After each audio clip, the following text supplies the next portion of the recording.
बिस्मिल्लाहिर्रहमानिर्रहीम अल्लाहुम्मा सल्लि अला मुहम्मदिन व आलिहि व इतरतिहि बिअदद कुल्लि मालूमिन लका। केपी मैथमेटिक्स में खुशामदीद। क्लास फर्स्ट ईयर मैथमेटिक्स में आज हमारा लेक्चर नंबर 34 है। Unit number 2 matrices and determinants में आज हमारा टॉपिक है system of linear homogeneous and non homogeneous equation, trivial solution and non-trivial solution, consistency and inconsistency of a matrix। तो सबसे पहले हम डिस्कस करते हैं system of linear non homogeneous equations को। तो ये देखे, ये यहाँ पे हमने कुछ इक्वेशंस लिए हैं। Linear equation a1x plus b1y plus c1z equal to k1, a2x plus b2y plus c2z is equal to k2, a3x plus b3y plus c3z equal to k3। तो इनको हम नॉन होमोजीनियस लीनियर इक्वेशंस कहते हैं, system of non homogeneous. इसको हम matrix form में इस तरह लिख सकते हैं a1 b1 c1। इसके जो कोएफिशिएंट्स है इसको लिखते हैं, ठीक है, और इसमें जो वेरिएबल है इसको यहाँ पे लिखते हैं, और ये कांस्टेंट जो है इसको यहाँ पे लिखते हैं। अब हम सपोज करते हैं इसको मैट्रिक्स ए, इसको x और फिर इसको b का नाम देते हैं, ठीक है। तो ये हमारे पास होगा A X is equal to B हो गया, और दोनों तरफ को ए इनवर्स से हम फिर मल्टीप्लाई करते हैं जब हम system of non homogeneous linear equations को सॉल्व करते हैं, ठीक है। इस तरह x is equal to A inverse b होता है, जो इन्वर्जन मेथड की मदद से हम इसको सॉल्व करते हैं। इस पर हमने ऑलरेडी क्वेश्चन जो है वो किए हैं। नेक्स्ट जो हमारा टॉपिक होगा वो होमोजीनियस इक्वेशंस होगा। अब ये जो नॉन होमोजीनियस लीनियर इक्वेशन है, इसमें अगर k1 k2 और k3 की जगह हम 0 पुट करेंगे, ठीक है, तो हमारे पास इस तरह के इक्वेशंस आएंगे जिसमें कांस्टेंट जो है वो राइट हैंड साइड पे वो सारे 0 है। तो इस तरह के सिस्टम ऑफ इक्वेशंस को हम फिर होमोजीनियस इक्वेशंस कहते हैं। और इसको सॉल्व करने का तरीका कुछ इस तरह होता है कि इसको मैट्रिक्स फॉर्म में हम इस तरह लिखते हैं। तो जिस तरह इससे पहले नॉन होमोजीनियस में हम A X is equal to B लेते थे, तो यहाँ पे मैट्रिक्स बी जो है वो 0 मैट्रिक्स है, तो इसलिए ये A X is equal to हम 0 लेते हैं, ठीक है। अब अगर A determinant is not equal to 0 हो तो ये नॉन सिंगुलर होगा। इसका मतलब ये है कि ए इनवर्स फिर एग्जिस्ट होता है, तो दोनों तरफ को हम ए इनवर्स से मल्टीप्लाई करते हैं। ए इनवर्स ऑफ एक्स और यहाँ 0 को भी ए इनवर्स से मल्टीप्लाई करते हैं। तो ये कम्यूटेटिव लॉ के मुताबिक A inverse A of x और ये 0 होगा। ए इनवर्स ए आइडेंटिटी के बराबर है, तो ये एक्स इज इक्वल टू 0 हो गया। तो इसका मतलब ये है कि एक्स इज इक्वल टू 0 है, तो ये एक्स वाई जेड भी 0 होंगे, ठीक है। जब एक्स वाई जेड 0 होंगे तो इसका मतलब ये है कि इसका सॉल्यूशन जो है वो 0 सॉल्यूशन होगा, और 0 सॉल्यूशन को हम फिर क्या कहते हैं, उसको हम ट्रिवियल सॉल्यूशन कहते हैं, ठीक है, जब सिस्टम ऑफ इक्वेशन का। तो इसका मतलब ये है कि जब हमारे पास होमोजीनियस इक्वेशन हो और A determinant is not equal to 0 हो, then the system has trivial solution. तो फिर सिस्टम क्या होगा, वो हमारे पास ट्रिवियल सॉल्यूशन होगा, यानी 0 सॉल्यूशन होगा। और अगर ए डिटरमिनेंट 0 होगा तो the system has non trivial solution, यानी इनफाइनाइट मैनी सॉल्यूशन होगा फिर, ठीक है।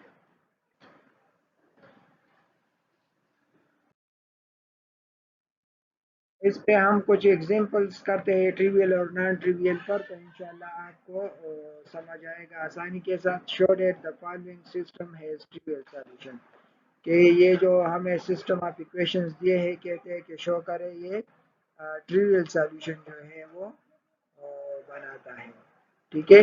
तो इसके लिए हम क्या करेंगे, हम सबसे पहले इसका डिटरमिनेंट फाइंड करेंगे। मैट्रिक्स फॉर्म में हम इसको लिखते हैं, ठीक है। ये जो सिस्टम ऑफ इक्वेशन है इसको हमने मैट्रिक्स फॉर्म में लिखा, फिर हम यहाँ पे इस मैट्रिक्स को ए कंसिडर करते हैं और ए का हम डिटरमिनेंट फाइंड करते हैं। तो इसको आसान बनाने के लिए हम क्या करते हैं, R2 minus R1 minus R2 करते हैं। यहाँ पे देखें, R1 से हम R2 को माइनस करते हैं, तो ये 2 माइनस 1 1, 1 माइनस 1 0, और माइनस 1 ये जो माइनस R2 है तो ये प्लस होगा, माइनस 1 प्लस 1 ये भी 0 हो जाएगा। अब हम इसको एक्सपेंड करते हैं with respect to first row, ठीक है। तो ये 1 फर्स्ट रो फर्स्ट कॉलम को इग्नोर करें, 1 माइनस 1 और ये 2 2 आएगा, 2 1 जार 2 और ये माइनस इंटू माइनस प्लस 2 होगा, तो 2 प्लस 2 इज इक्वल टू 4। तो इसका मतलब ये इसका डिटरमिनेंट 0 नहीं है, तो the system has trivial solution, यानी इसका जो सॉल्यूशन होगा वो 0 होगा। अब हम इसको सॉल्व करते हैं, सिस्टम ऑफ इक्वेशन को हम सॉल्व करते हैं और देखते हैं कि किस तरह इसका जो सॉल्यूशन है वो 0 सॉल्यूशन यानी ट्रिवियल सॉल्यूशन आता है। तो ये हमें सिस्टम ऑफ होमोजेनियस इक्वेशंस दिए थे। Subtract equation 2 from equation 1, we get x is equal to 0। Equation 2 को इक्वेशन 1 से सब्ट्रैक्ट करें, 2x माइनस एक्स, तो ये x हो गया, और ये y माइनस वाई एक दूसरे के साथ कैंसिल होंगे, माइनस जेड और ये प्लस जेड होगा तो ये भी कैंसिल हो जाएगा। इसका मतलब ये है कि x इज इक्वल टू 0 आता है। इसी तरह से subtract equation number 2 from equation 3, equation 2 को इक्वेशन 3 से सब्ट्रैक्ट करें तो ये x माइनस एक्स 0 हो जाएगा, 2y माइनस वाई वाई हो जाएगा, 2z और ये minus into minus plus Z, 2z plus Z, तो ये 3z इज इक्वल टू 0 हो गया। अब y is equal to minus 3z हम लिख सकते हैं, तो हम x इज इक्वल टू 0 और y is equal to minus 3z को इक्वेशन नंबर 1 में पुट करते हैं, तो ये देखे 2 इंटू 0 होगा, और y की जगह 3z पुट करते हैं, माइनस 3z, और ये माइनस z अपनी जगह पे लिखते हैं, तो ये माइनस 4z इक्वल टू 0। इसका मतलब ये है कि z इज इक्वल टू 0 है, ठीक है। x भी 0 हो गया, z भी 0 हो गया, z की ये वैल्यू यहाँ पे इक्वेशन 4 में पुट करें, put z is equal to 0 in equation 4, we get y is equal to also 0। तो देखिए जब इसका डिटरमिनेंट नॉन जीरो था तो इसमें हमने क्या किया, non zero determinant non zero था, नॉन सिंगुलर था, तो इसने हमें सॉल्यूशन ट्रिवियल दिया यानी जीरो सॉल्यूशन दिया, x is equal to 0, y is equal to 0 और z इज इक्वल टू 0, ठीक है। अब हम दूसरा एग्जांपल करते हैं, तो and the system has only trivial solution. दूसरा जो एग्जांपल है, show that the system has non trivial solution.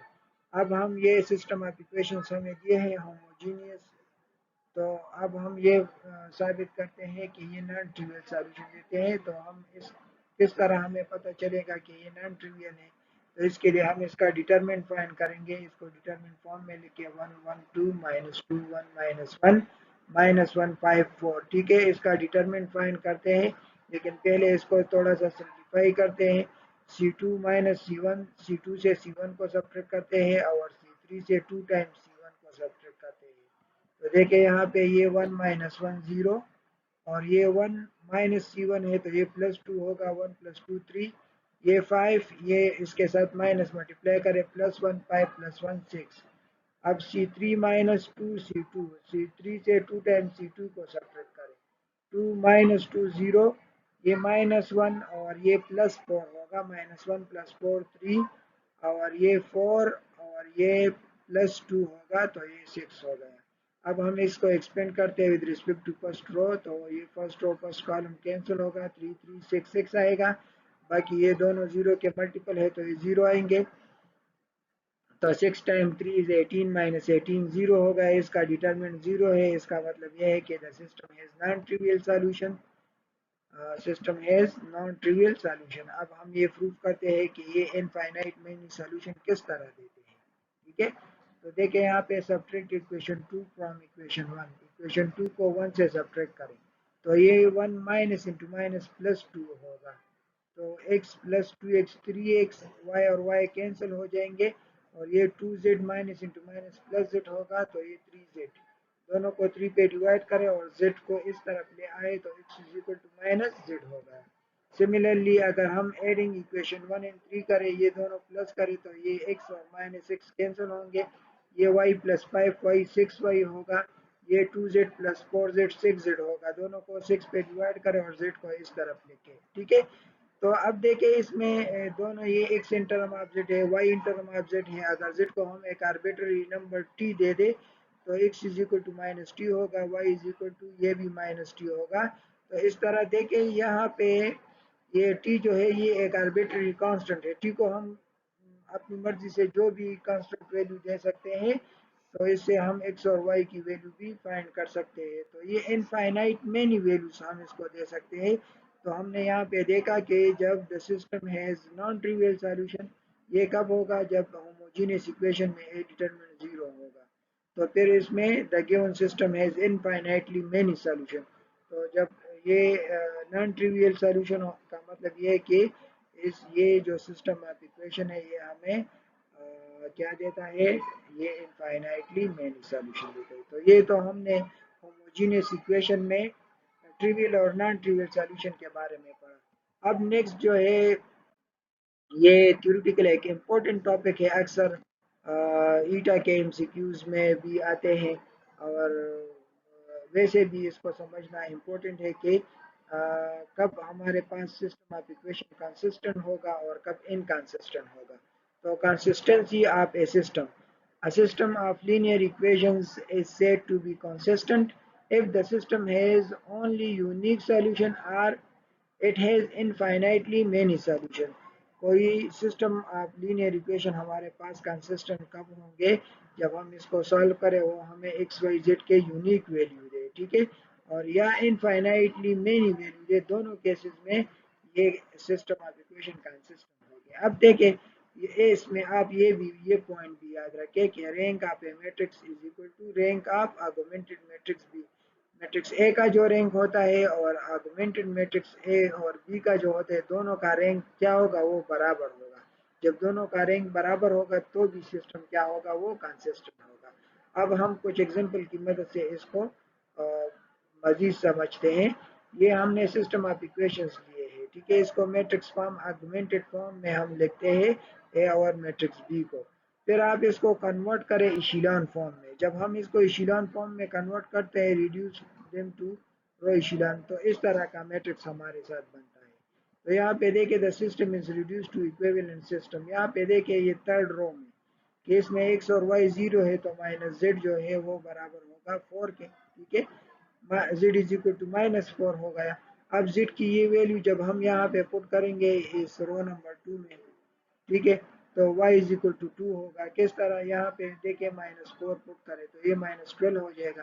Minus 12 को इस तरफ ले आए तो ये क्या होगा, ये प्लस 12 हो जाएगा, ठीक है। और फिर इसको 6 पे डिवाइड करें तो 2 आएगा। तो यहाँ पे इसका मतलब ये कि ये हमारे पास फिर क्या आता है, ये अच्छा, इसमें जब माइनस 4 पुट करेंगे, देखें यहाँ पे माइनस 4 पुट करेंगे तो ये प्लस 12 इस तरफ आएगा माइनस 12, और फिर 6 पे डिवाइड करेंगे तो माइनस 2 आएगा, ठीक है।